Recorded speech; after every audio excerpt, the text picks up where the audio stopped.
दिन 11:30 सुधा झारसुगुड़ा रे 41.6 डिग्री छुईला तापमात्रा।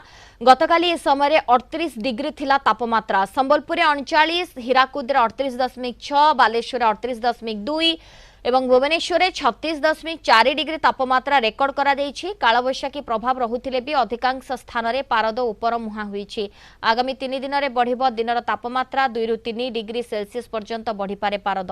19 और 20 तारीख बेलू बलांगीर, टिटलागढ़, झारसुगुड़ा, संबलपुर तापमात्रा 44 डिग्री छुई पारे। ए समय उपकूल ओडिशा रे पारद 42 डिग्री पहुंचबाने पूर्वानुमान करिछि पाणीपाग विभाग।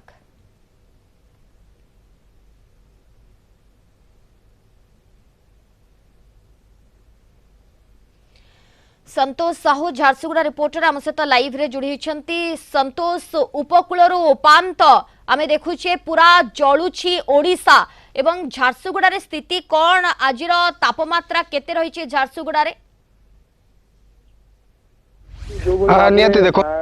पूर्व तापमात्रा रही एप्रिल मासरे जहाँ में देखी एप्रिल मास सुधा जहाँ रही से वर्तमान एवं से ही पुणी अनुभूत होती कारण काल बैशाखी